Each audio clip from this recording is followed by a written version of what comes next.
E aí galera, tudo bem? Aqui é o Thiago da Eletrônica Geral. Eu vou dar continuidade às aulas de eletrônica analógica aqui, falando sobre amp-op. E hoje a gente vai falar sobre mais um circuito básico, muito importante, que é o amplificador não inversor. Mas antes, eu gostaria de pedir que vocês já deixassem seu like aqui, que ajuda muito na divulgação do canal. Já marquem um sininho para vocês receberem as notificações de quando eu posto novos vídeos. E não esqueçam de deixar comentários aqui para a gente poder interagir melhor sobre o vídeo, sobre esse conteúdo, beleza? Então vamos lá. O amplificador não inversor ele tem essa cara aqui, né, essa configuração básica. É interessante fazer uma observação, né, que se a gente comparar ele com um amplificador inversor, aqui eu desenhei ele numa posição mais próxima do não inversor para ficar óbvio essa coisa que eu vou falar agora. Se a gente comparar os dois amplificadores, vocês vão ver que a única diferença entre os dois, do ponto de vista de montagem, é que eu troco o sinal de entrada, né? Então eu estou trocando o ponto onde eu estou conectando terra e o ponto onde eu estou conectando a tensão de entrada entre os dois amplificadores. Essa é basicamente a única diferença de montagem entre as duas topologias. Óbvio que o funcionamento vai mudar muito, mas vocês podem ver que são configurações básicas mesmo, né? Eu só acho isso interessante comentar. Bom, vamos lá. Então, pegando aqui, como é que a gente analisa esse cara? A gente vai lembrar as considerações básicas que você tem que levar em conta sempre que você for analisar uma nova topologia de amplificador operacional. Então, primeiro, é o curto-circuito virtual. O que isso fala?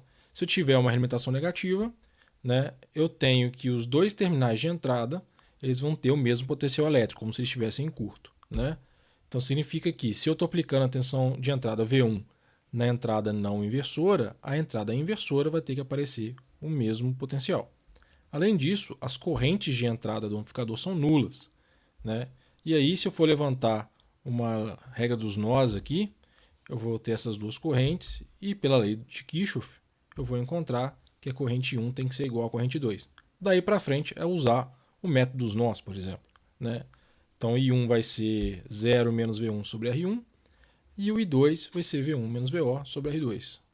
Se eu manipular matematicamente essa expressão para isolar o VO, eu vou encontrar essa equação, que é a equação básica do amplificador não inversor.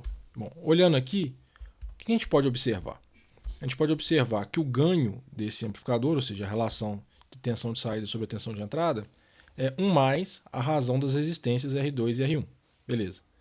Note que, como eu não posso ter uma resistência negativa, esse ganho é sempre maior ou igual a 1. Ou seja, eu só posso ter ganhos positivos, né? E outro ponto que é importante é que, como a tensão de entrada está conectada diretamente na entrada não inversora do amplificador, a impedância que ela enxerga é infinita, né? Então, só para a gente fazer uma comparação rápida entre as duas topologias que a gente já viu, né, o inversor e o não inversor, a gente pode falar o seguinte: o inversor, né, como o ganho dele é a razão das resistências apenas, eu posso ter tanto uma amplificação, né, ou seja, ter um módulo de ganho maior do que 1, quanto ter uma atenuação, ou seja, um módulo de ganho menor do que 1. Porém, né, como eu tenho uma resistência diretamente conectada na minha entrada, esse amplificador tem uma impedância de entrada que é igual ao R1, né? Então, ele pode gerar efeito de carga dependendo do circuito que eu monte. Já o não inversor, só posso ter amplificação, ou seja, ganhos maiores do que 1. Né? Ele não é inversor, óbvio. E a impedância de entrada é infinita. Então, é muito interessante para quando eu tiver que conectar num ponto que eu tenho uma impedância de saída deste ponto do circuito muito grande, ele não vai afetar a medição da tensão naquele ponto específico, né? Que é interessante.